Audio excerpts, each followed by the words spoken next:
Assalamualaikum warahmatullahi wabarakatuh.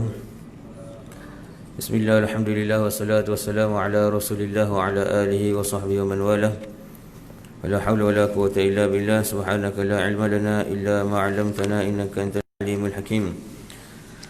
Rabbi shrah li sadri wa yassir li amri wa hlul 'uqdatam min lisani yafqahu qawli. Nawina ta'alluma wa ta'allim, tadhakkara wa tadhakkir, wa nafa'a wal intifa' wal ifada wal istifadah, والحث على التمسك بكتاب الله وسنة رسوله والدعاء على الهدى والدلالة على الخير وابتغاء وجه الله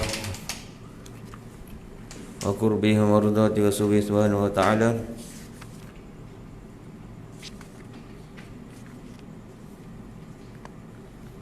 Alhamdulillah, syukur pada Allah Subhanahu wa taala yang telah mengumpulkan kita pada malam ini untuk membacakan sirah nabawiyah, perjalanan hidup Nabi SAW, bahagian daripada perkara yang perlu diketahui oleh umat.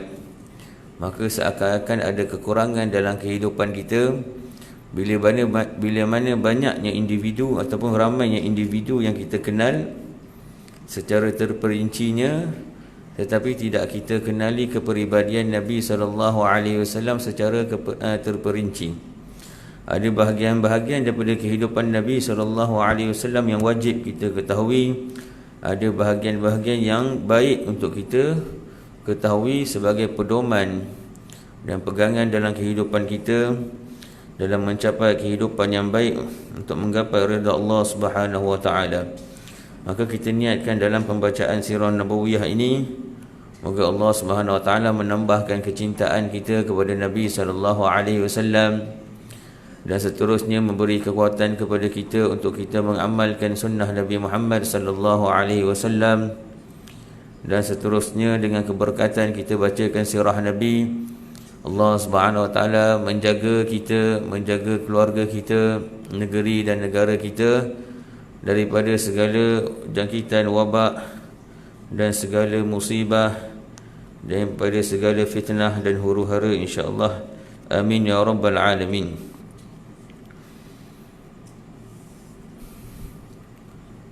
Para ulama fuqaha menyebutkan bahawasanya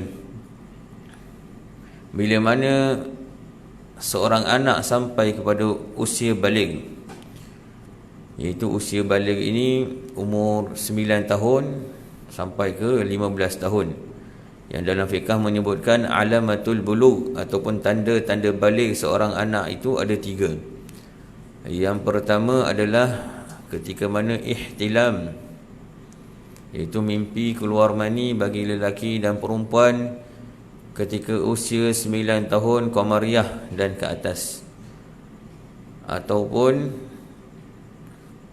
genap usia 15 tahun qamariyah bagi lelaki dan perempuan, ataupun keluarnya haid bagi anak-anak perempuan pada usia 9 tahun.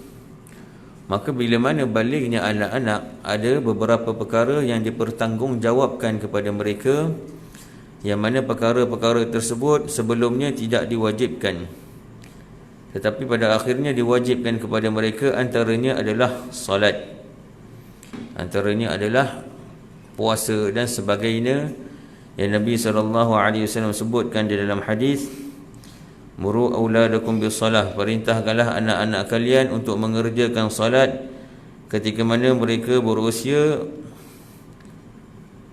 7 tahun, dan rotanlah mereka pukul apabila mereka telah berusia 10 tahun tapi masih belum mengerjakan salat. Kenapa ketika mana usia baligh ini anak-anak diperintahkan untuk melaksanakan segala syariat yang sebelumnya tidak wajib pada mereka? Kerana manusia ini dalam pembesaran mereka melalui beberapa proses, daripada usia kecil mereka, bayi mereka kosong, sehingga ke 2 tahun waktu mereka baru nak mengenal dunia. Kemudian usia 3 ke 6 tahun lebih kurang waktu mereka mula nak mengenal diri mereka sendiri. Kemudian usia seterusnya mereka mula nak kenal orang-orang sekeliling mereka. Dan bila mana mereka menganjak ke usia 9 dan ke atas sampai usia 15 tahun adalah usia ketika itu anak-anak mula mengenal kehidupan. Mereka dah mula ada perasaan, dah mula ada kehendak, dah mula ada hawa nafsu. Maka pandangan kanak-kanak lelaki yang dah berusia 14, 13 tahun kepada wanita dah tak sama pandangannya sebagaimana umurnya 6 tahun dahulu.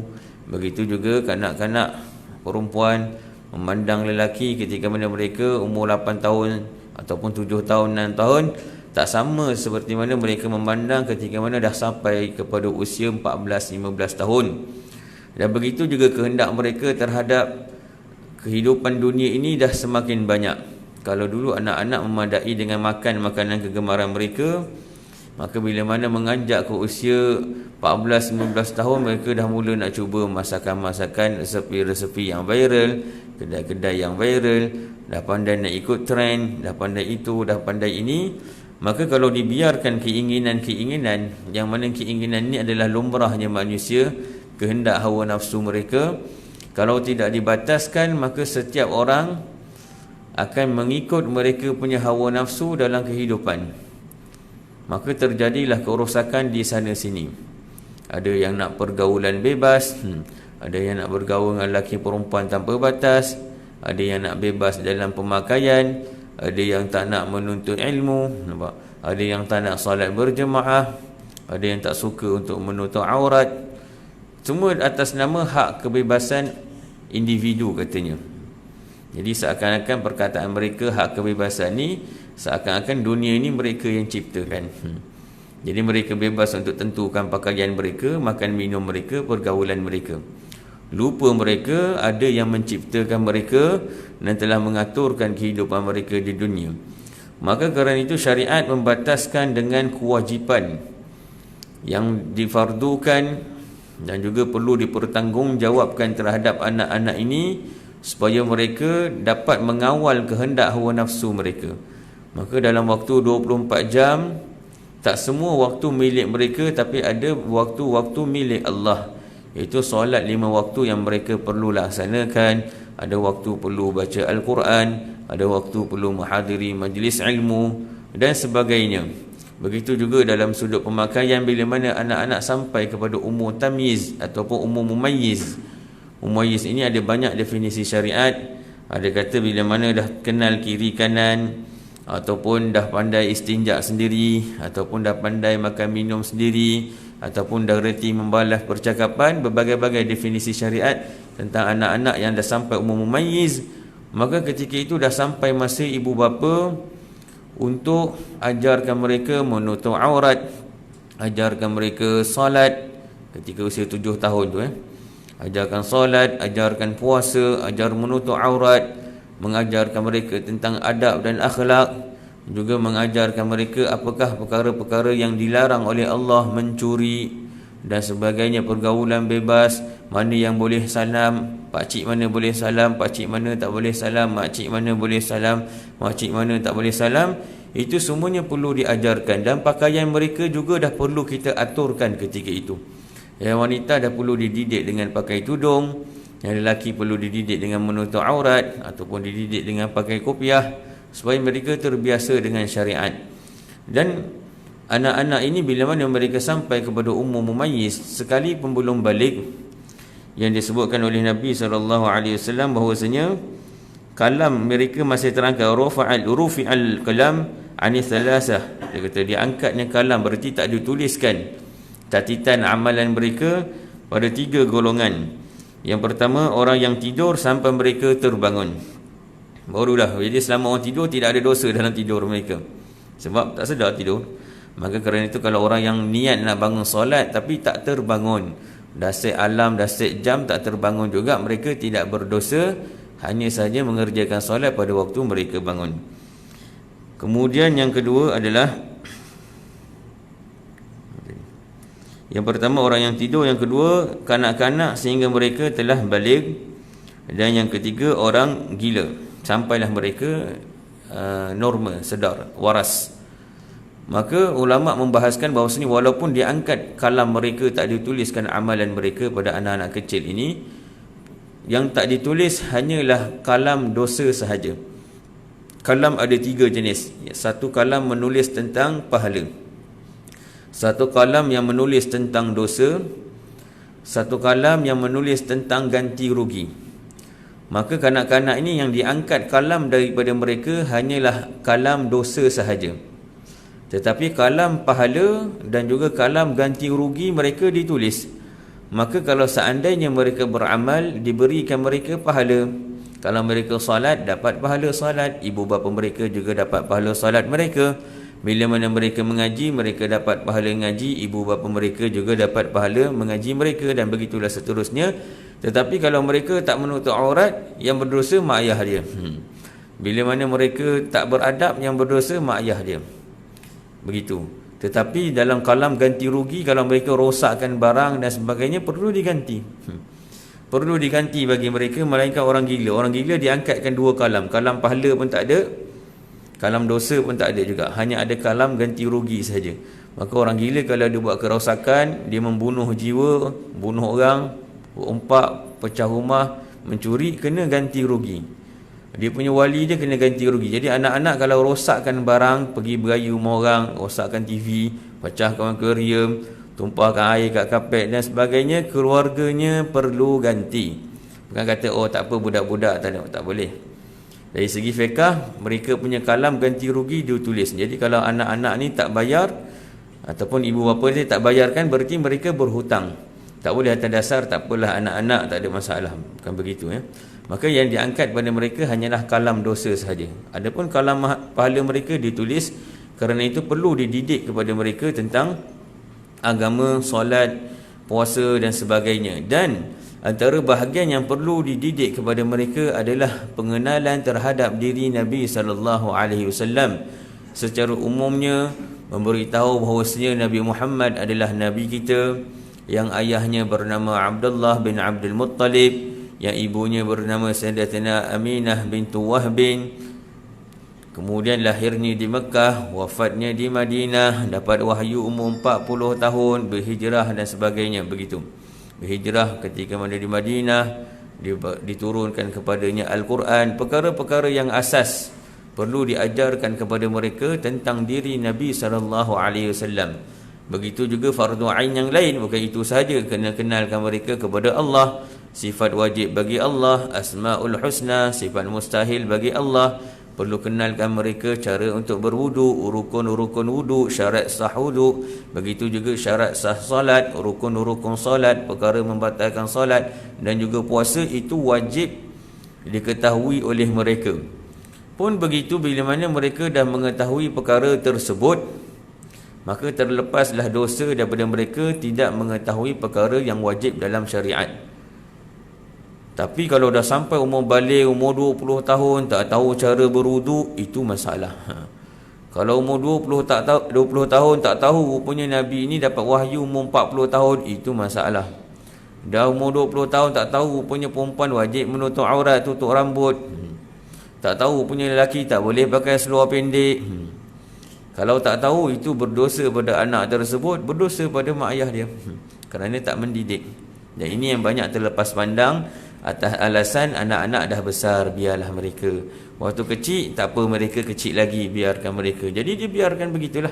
Waktu kecil dia biarkan, waktu besar dia biarkan. Maka apa yang lahir daripada generasi ini, lahirlah generasi yang tak mengenal kepada diri Rasulullah. Maka mereka bila mana mengenal dunia ini, mereka kenal dunia dan mereka mengembara dalam dunia ini dengan kehendak hawa nafsu mereka. Mereka cari dalam pemakaian, mereka cari apakah trend yang terkini. Mereka dengar lagu-lagu artis-artis yang mereka kenali. Mereka ikut trademark artis-artis. Mereka jadikan golongan-golongan tertentu sebagai guru-guru motivasi mereka. Maka setiap orang ada pegangan masing-masing. Orang ni mengikut pada orang tu, orang ni idola dia, orang ni suka artis tu, yang ni suka artis ini, yang tu K-pop, yang tu Hindustan, yang itu Cina, yang itu Mak Saleh, Hollywood, yang itu Bollywood. Masing-masing ada idola masing-masing. Masing-masing ada dia punya guru masing-masing. Maka yang berlaku di atas dunia ini adalah kerosakan. Kerana Allah SWT telah jadikan satu idola yang pada dirinya terkumpul segala kebaikan di dunia dan akhirat, yang barang siapa mengikutinya akan berjaya di dunia dan akhirat, mendapat pahala di dunia dan diberi balasan syurga di akhirat. yang diberitahu dalam Al-Quran, laqad kana fi Rasulillah uswatun hasanah. Pada diri Rasulullah itu adalah contoh ikutan yang baik. Dan Rasulullah juga diutuskan untuk memperbaikkan urusan dunia umatnya. Maka bila mana kehidupan dunia ini tak dijalani mengikut cara Nabi, maka yang tinggal dan yang berlaku hanyalah kerosakan di mana-mana. Maka penting bagi kita, bagi anak-anak kita untuk mengenal siapakah junjungan Nabi Muhammad sallallahu alaihi wasallam. Dan kalaupun kita dah melepasi tahap wajib, kalau ditanya kepada kita Nabi lahir di mana, wafat di mana, kita boleh jawab. Maka yang seterusnya adalah kita perlu ketahui lebih lagi, detail lagi, supaya kita dapat menjawab masalah-masalah dalam kehidupan yang sebenarnya semuanya telah terjawab dalam kehidupan Nabi. Bila mana berhadapan dengan hal begini, bagaimana nak diselesaikan? Antaranya bila mana hal tentang isu Nabi dihina. Sebagian orang bukan Islam menghina Rasulullah, bahkan orang Islam sendiri menghina Rasulullah. Maka kita yang tahu tentang perkara ini, bagaimana kita nak menangani, nak menanggapi hal ini? Marah, berkumpul, buat perarakan, rusuhan, bakar kedutaan, nak menunjukkan marah kita. Semua persoalan dan perkara ini telah berlaku pada riwayat hidup Rasulullah dan jawapannya juga ada di sana. Maka kita nak mendapatkan jawapan-jawapan ini sebagai orang yang dewasa, kita perlu update lagi kefahaman dan pengetahuan tentang diri Rasulullah.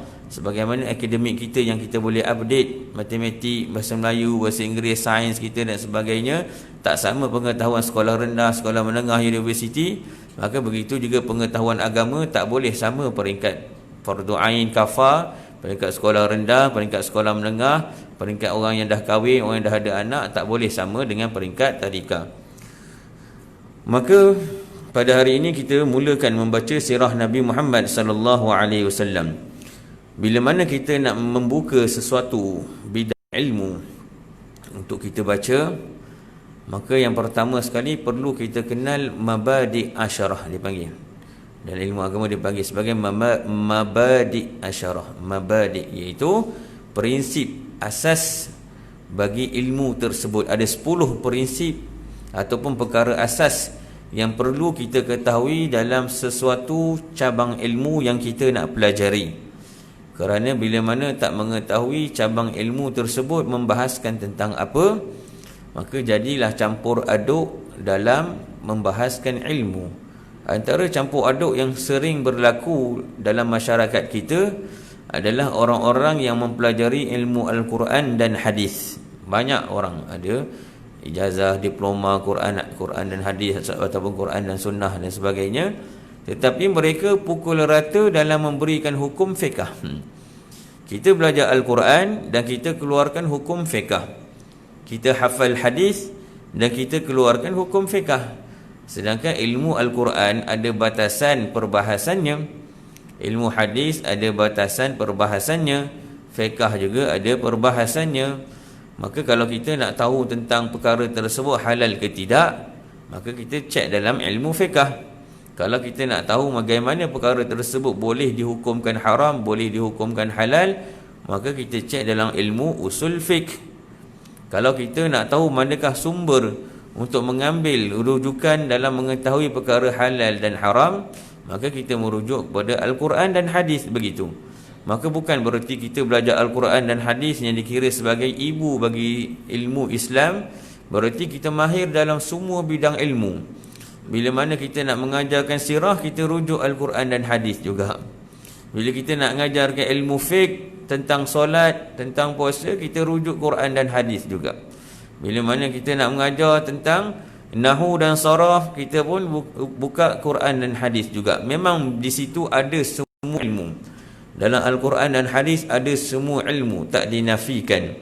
Pun begitu, semua ilmu ada tempat perbahasan masing-masing. Jadi tak boleh dicampur adukkan. Sebagaimana tak boleh satu orang pergi ke bengkel kereta atas alasan itu kedai untuk beli gula dan garam. Kata ini kan kedai, kenapa tak ada gula dan garam? Kan heran tu. Ataupun orang yang pergi ke pasaraya dengan tujuan untuk membaiki keretanya yang rosak, pun tak kena juga. Walaupun ia pasaraya yang kita kira ada semua barang-barang dijual, Kalau nak ganti kereta tak ada jual kat sini, tak ada orang pun tanya. Maka begitu juga dalam perbahasan ilmu, semua ada tempat-tempat perbahasannya yang tak boleh dicampur adukkan. Ada dalam syair menyebutkan inna mabadi kulla fanin 'asharah al-haddu wal mawdu'u thumma samarah wa fadluhu wa nisbatu wal wadi' wal ismul istimdadi hukmu syari' masailu wal ba'du bil ba'dil iktifa wa man dara jami'a hadha syarfa. Maka dikatakan mabadik bagi setiap ilmu itu ada 10 yang perlu diketahui. Yang pertama adalah dia punya had, iaitu nama ataupun definisi dia. Mesti kena tahu definisi ilmu tersebut. Apa nama ilmu ni? Jadi baru kita tahu ilmu ni cerita tentang apa, ilmu ni cerita tentang apa. Tahu nama dia dulu untuk kita rujuk. Maka kalau kita nak merujuk tentang sejarah hidup kehidupan Nabi, maka kita rujuk dalam buku sirah. Tapi kalau kita nak merujuk tentang kalam-kalam Nabi, maka kita rujuk di dalam ilmu hadis. Kalau kita nak merujuk tentang kebiasaan Nabi, pakaian Nabi, cincin Nabi dan sebagainya, rujuk dalam buku Syama'il, begitu. Kemudian had ilmu, iaitu tahu tentang definisi ilmu yang kita belajar tersebut. Dari segi lughatannya, dari segi bahasanya apa, dari segi syariatnya apa, nama ilmu tersebut.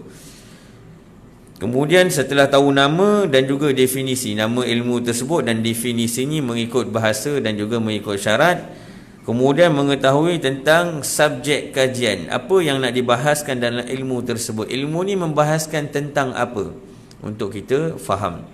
Jadi tak adalah supaya tak bercampur aduk. Kita nak tahu tentang faraid, kita baca dalam ilmu hadis, tak jumpa jawapan dia nanti ya. Tahu tentang subjek kajian ilmu tersebut. Dan yang keempat adalah samarah, buah, ataupun kita kira sebagai faedah mempelajari ilmu tersebut. Apa kelebihan, apa yang kita dapat dengan kita mempelajari ilmu tersebut. Bila mana kita pelajari ilmu tajwid, membaguskan bacaan kita. Bila mana kita menghafal hadis, membaguskan bahasa Arab kita. Bila mana kita menghafal Al-Quran, menguatkan ingatan kita. Maka bila mana belajar ilmu sirah, apa yang kita dapat? Itu dia panggil samarahnya ilmu. Al-ilmu bila amal kasyajarati bila thamar. Ilmu tanpa amal itu seperti pohon tanpa buahnya. Maka yang mahal dalam sesuatu ilmu adalah buahnya. Dan nak dapatkan buah mesti kena ada amal. Itu nanti adalah perbahasan yang panjang akan diceritakan insya-Allah, bagaimana nak mendapatkan samarah dalam setiap ilmu. Kemudian yang kelima adalah nisbah, iaitu dinisbahkan ilmu ini kepada ilmu-ilmu yang lain. Apa kelebihan dia nak dibandingkan dia dengan ilmu yang lain? Di sisi ilmu-ilmu yang lain, apakah kelebihan ilmu yang kita nak pelajari ini? Mesti kena tahu jauh juga supaya kita jumpa hala tuju kita untuk memahami ilmu ini. Dan yang seterusnya adalah kelebihan ilmu tersebut. Tadi faedah yang kita dapat dengan mempelajari ilmu itu. Tapi kelebihan ilmu ini apa? Dipanggil sebagai fadilat. Kemudian yang seterusnya adalah wadi', iaitu orang yang menyusunnya ataupun orang yang mengarangnya. Siapa yang karang ilmu? Daripada mana asal usul ilmu ni? Siapa yang buat ilmu ni? Sebab bukan semua ilmu ada pada zaman Nabi SAW. Ilmu semua ada pada zaman Nabi, betul. Tapi dari sudut khusus perbahasannya. Contohnya zaman Nabi tidak ada ilmu hadis, sedangkan hadis itu daripada Nabi. Tapi tidak ada pun Nabi beritahu ini adalah hadis sahih, tidak ada. Ini adalah hadis maudhu', ini hadis dhaif, tidak ada Rasulullah beritahu. Itu dihukumkan oleh ulama dalam ilmu mustalah hadis. Lain pula dalam lafaz hadis cerita lain, dalam mustalah hadis cerita lain pula. Ilmu hadis ni cerita tentang lafaz-lafaz hadis, kelebihan tu, kelebihan solat dan sebagainya, contoh. Tapi kalau mustalah ni membahaskan tentang status hadis, sahih ke tak sahih ke, bila boleh diguna pakai dan sebagainya, itu mustalah. Maka ada pengasas-pengasas. Siapakah pengasas bagi ilmu-ilmu? Antara ilmu yang baru ada dalam bab ilmu agama adalah fiqh tahawulat, iaitu fiqh tentang akhir zaman, fiqh akhir zaman, yang mana ilmu ni tak ada dahulu, baru-baru sekarang disusun oleh ulama. Al-Habib Dr. Abu Bakar Al-Adnin, Abu Bakar Masyhur Al-Adnin, satu orang ulama daripada Aden, bumi Yaman. Dia menyusun satu ilmu baru yang dipanggil sebagai fiqh tahawulat. Bukan dia karang kitab. Karang kitab, ramai orang karang kitab. Ni karang ilmu. Karang ilmu ni level tinggi sikit lah. Kalau karang kitab, ramai orang karang kitab tu. Karang buku ni, ramai. Karang ilmu yang belum ada sebelumnya, dipanggil sebagai ilmu fitan. Iaitu dalam hadis Nabi yang menyebutkan ketika mana Jibril datang bertanyakan tentang iman, Islam, kemudian ihsan, dan yang terakhir adalah alamatus sa'ah. Itu tanda-tanda kiamat yang Jibril tanyakan kepada Rasulullah dalam hadis Sayyidina Umar tersebut. Maka alamatus sa'ah ini belum disusun oleh ulama ilmunya secara detail. Maka Abu Bakar ni telah menyusun ilmu, dia panggil fiqh tahawulat.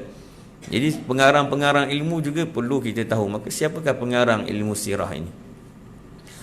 Kemudian yang ke-8 adalah sumber pengambilan ilmu tersebut. Perlu diketahui daripada mana asal usul sumber ilmu.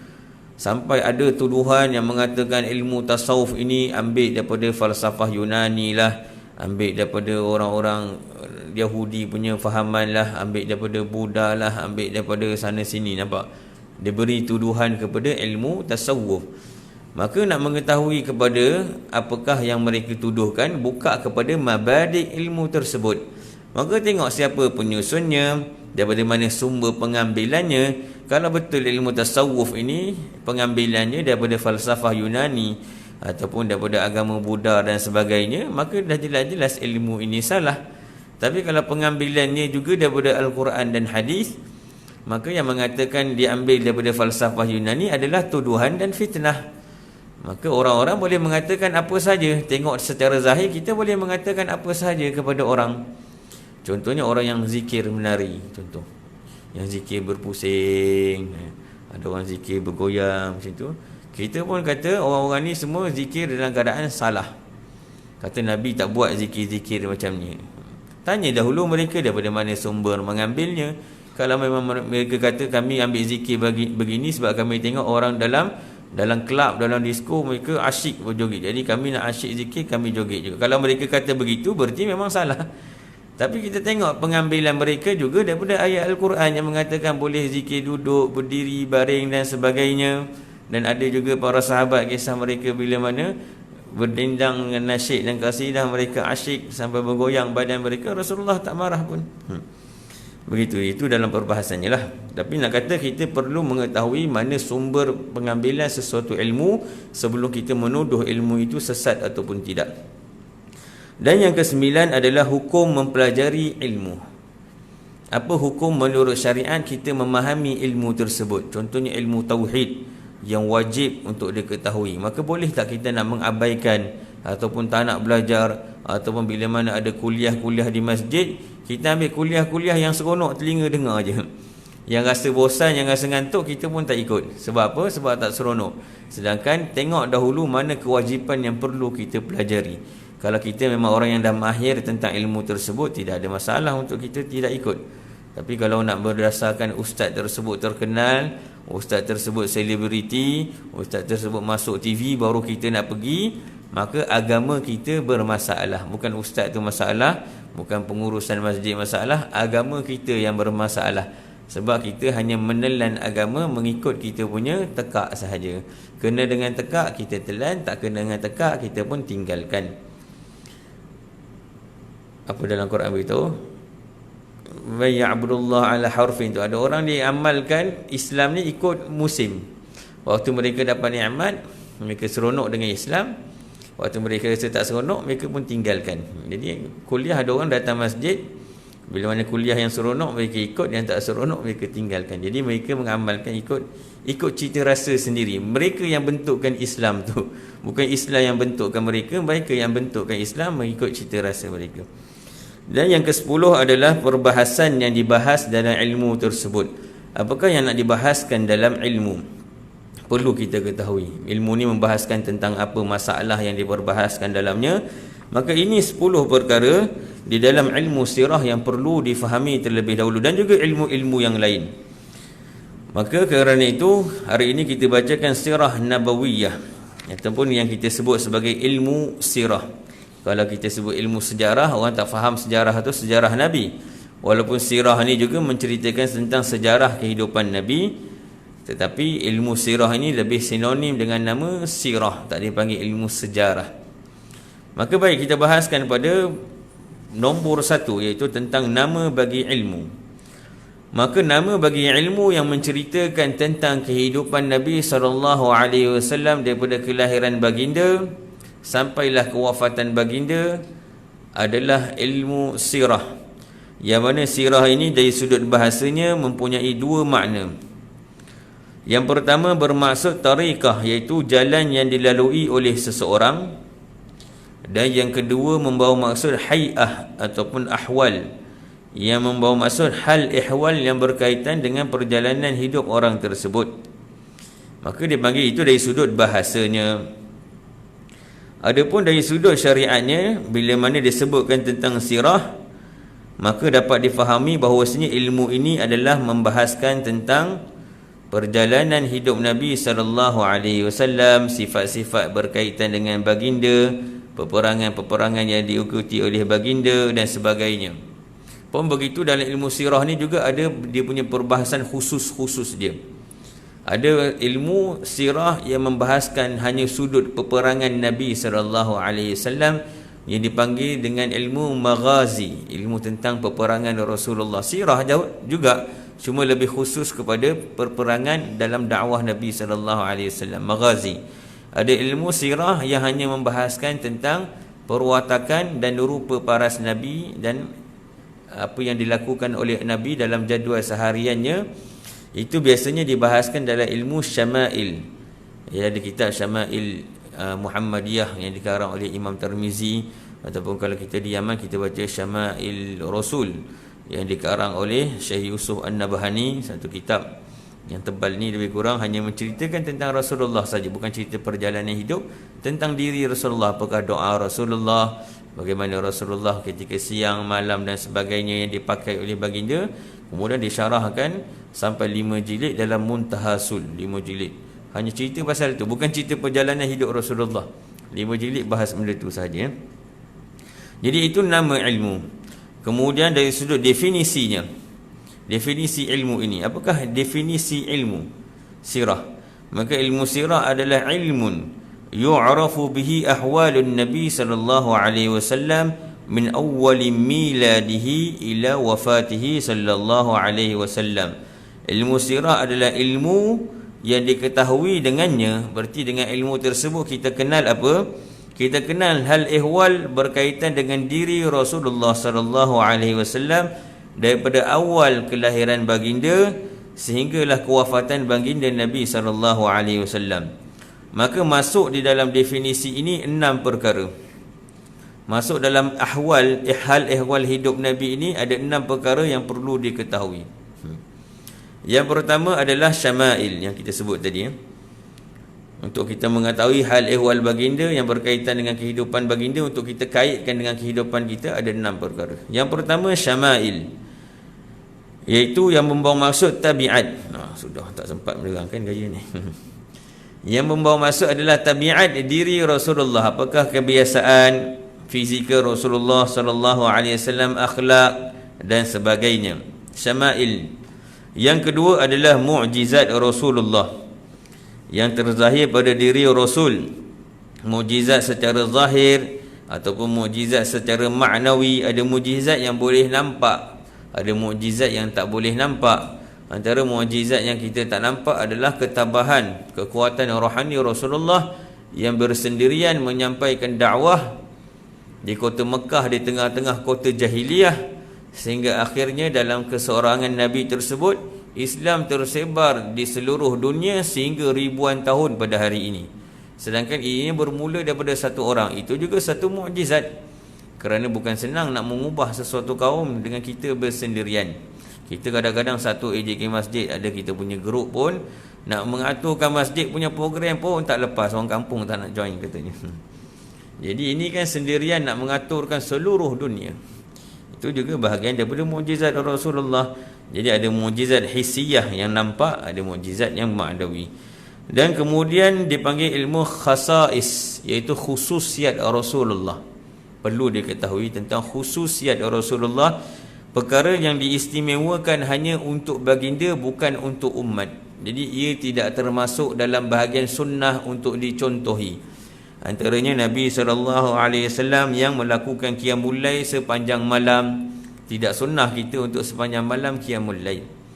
Juga Nabi berpuasa sambung, dipanggil puasa wisal. Nabi puasa daripada hari, contoh hari Khamis sampai hari Jumaat puasa. Kita tak boleh, kita puasa kena buka waktu maghrib. Nabi boleh puasa wisal, dan itu bukan masuk bahagian sunnah untuk kita amalkan. Juga baginda ada 9 orang isteri dan sebagainya, tidak ada batas dalam perkahwinan Rasulullah, dan itu semua khususiat kepada Rasulullah. Maka orang ataupun kita sebagai umat tak boleh untuk kita ikut. Perlu kita ketahui khususiat supaya kita tak tersalah mengikut. Jadi kita baca kisah Rasulullah, Rasulullah buat sekian-sekian, kita pun buat juga. Tak tahu benda itu khusus untuk Rasulullah sahaja. Dan yang kelima adalah, yang keempat adalah mawaqif. Mawaqif ini adalah berkaitan dengan pendirian Rasulullah bila mana berhadapan dengan peperangan ataupun dalam dakwah baginda, dalam masalah sosial, politik, perhubungan luar negara, perhubungan dengan kerajaan-kerajaan lain. Maka itu dalam bab pendirian Rasulullah, bagaimanakah Rasulullah menangani hal tersebut. Antara pendirian Rasulullah adalah dalam bab dakwah Rasulullah yang mulakan dengan secara diam-diam, kemudian sampailah dakwah terang-terangan, dakwah diam-diam 3 tahun, kemudian baru dakwah terang-terangan. Tidak ada perintah pun dakwah untuk mulakan dengan secara diam-diam. Tapi itu adalah pendirian Rasulullah, strategi Rasulullah dalam menyampaikan dakwah kepada ummah. Ini juga perlu kita pelajari untuk kita menyampaikan dakwah kepada ahli keluarga dan juga orang sekitar kita. Dan seterusnya yang kelima adalah hak, hukuk dia panggil. Bahasa Arab dia panggil hukuk, ataupun disebut sebagai hak. Hak-hak baginda terhadap umat. Apakah kita, peranan kita sebagai umat Nabi yang perlu kita tak ketahui tentang hak-hak diri Rasulullah. Maka sebagai umat Nabi SAW, sangat-sangatlah satu perkara yang memalukan bila kita tidak mengetahui apakah hak kita sebagai umat Nabi. Maka antara hak sebagai umat Nabi adalah yang pertama, mengenal diri Rasulullah itu sendiri. Malu bila mana kita hari ini sebagai orang Islam, anak-anak kita juga Islam, di negeri Islam, tapi bila ditanya siapakah nama Datuk Rasulullah, kita pun tak tahu, anak-anak pun tak tahu. Anak Rasulullah ada berapa orang? Sudah. Yang pertama sulung nama apa, yang bongsu nama apa pula. Berapa lelaki, berapa perempuan tak tahu. Dah anak artis tu, artis tu dah 2 kali kahwin dah. Isteri pertama dulu dapat, tahu pula. Isteri pertama tahu, isteri kedua tahu, tarikh lahir semua tahu, artis. Bila anak Rasulullah tak tahu. La ilaha illallah. Fashion boleh tahu, pakaian sunnah Rasulullah tak tahu. Itu satu perkara yang memalukan. Antaranya lagi, apa lagi? Berselawat pada diri Rasulullah. Maka bagaimanakah umat boleh melalui hari mereka tanpa berselawat kepada Nabi? Sedangkan kita umat Rasulullah, apa yang kita dapat pada hari ini adalah berkat dakwah Rasulullah sampaikan susah payah baginda, sehingga Islam yang kita pada hari ini, kemudian kita seronok dengan Islam kita sahaja, tanpa kita mengenang budi orang yang menyampaikan Islam kepada kita. Maka itu tak menunaikan hak namanya. Maka berselawatlah kepada Rasulullah, sebagaimana kita juga dituntutkan untuk setiap hari 5 kali sehari mendoakan kepada kedua ibu bapa kita. Bahkan hak ibu bapa, kata ulama, sekurang-kurangnya mendoakan 25 kali satu hari. Baru kita menunaikan hak seorang anak untuk berdoa pada ibu bapa 25 kali sehari. Maka hak pada diri Rasulullah juga begitu, iaitu bersalawat pada Rasulullah SAW. Dan yang terakhir adalah berkaitan dengan risalah, iaitu risalah ini adalah apa-apa yang dibawa oleh Nabi SAW daripada risalah dakwah yang Allah Ta'ala sampaikan kepada baginda, yang telah baginda tunaikan dengan sempurna dalam kehidupan baginda, iaitu agama Islam yang mulia ini. Yang mana bab risalah ini menyangkuti urusan akidah, sampailah kepada bab muamalah, munakahat. Semua syariat ini perlu kita pelajari. Maka bila mana nak berkahwin, kena baca dulu kitab kahwin, baru boleh berkahwin. Tak boleh kahwin, khusus kahwin, lulus, selesai, terus kahwinkan anak. Anak tersebut kena khatam dulu kitab nikah, baru boleh kahwin. Begitu juga bila mana nak solat, kena khatam dahulu bab solat. Bila mana nak buat korban, kita buat khusus korban biasa kan, khusus ibadah korban. Sebab tak lama lagi raya haji, maka kena belajar bab korban, macam mana korban dan akikah. Begitu juga kadang-kadang masjid buat pengurusan jenazah, nampak, supaya tahu bagaimana nak menguruskan jenazah. Maka semua bab itu perlu kita pelajari kerana semua itu adalah risalah daripada Nabi SAW yang menjadi satu kesalahan bila mana kita tidak mempelajarinya. Maka itu 6 hak yang berkaitan dengan definisi, berkaitan dengan hal ahwal diri Rasulullah SAW. Dan yang seterusnya, yang ketiga, habis dah waktu ya. Yang ketiga adalah dalam bab maudhu', iaitu topik perbahasan. Dalam ilmu sirah ni topik perbahasannya adalah segala yang berkaitan dengan hal-hal yang disebutkan tadi. Maka ilmu sirah adalah membahaskan 6 perkara tadi, tak dibahaskan benda lain. Tak dibahaskan hadis ini sahih ke tidak, tak ada. Kita tak sebut tadi tentang status hadis ke, tentang akidah Allah Ta'ala wujud ke, Allah Ta'ala bertempat ke tidak ke, bagaimanakah Allah Ta'ala punya kudrat dan iradat, tak dibahaskan dalam ilmu ni, sekalipun kita mengetahuinya daripada lisan Rasulullah. Maka itu saja 6 perbahasan dalam ilmu sirah untuk kita pelajari. Kemudian barulah samarahnya ilmu. Samarahnya ilmu ni ada perbahasan yang panjang pula lah. Kalau kita cerita nanti dia jadi tergantung pula. Jadi sebaiknya kita stop terlebih dahulu. Memandangkan kata Tuan Imam tadi, kitab pun belum sampai. Jadi untuk 1-2 kuliah ni mungkin kita lebih kepada mukaddimah terlebih dahulu. Sebelum kita mulakan terjun dalam ilmu sirah, kita fahami terlebih dahulu apa yang kita nak bacakan dan apa yang akan kita dapatkan daripada pembacaan kita. Dan kita niatkan doa pada Allah Subhanahu Wa Taala, moga Allah Taala menerima usaha kita untuk memahami kehidupan diri baginda Nabi SAW, diberikan kita kemantapan iman, kekuatan iman sebagai imannya Nabi dan juga para sahabat, dan Allah Ta'ala berikan kekuatan kepada kita untuk menghidupkan sunnah Nabi pada zaman sunnah yang hampir mati ini, dan Allah Ta'ala jadikan majlis ini majlis yang berkat, yang menjadi asbab Allah Ta'ala pelihara penduduk, khususnya masjid Jengka 7 dan penduduk Jengka 7 ni, dan jengka-jengka yang lain jugalah, secara khususnya dan juga secara umumnya negeri Pahang dan juga Malaysia ini, dengan asbab masih ada tempat-tempat yang membacakan sirah Nabi, turunnya rahmat yang memelihara tempat tersebut. Itu harapan kita.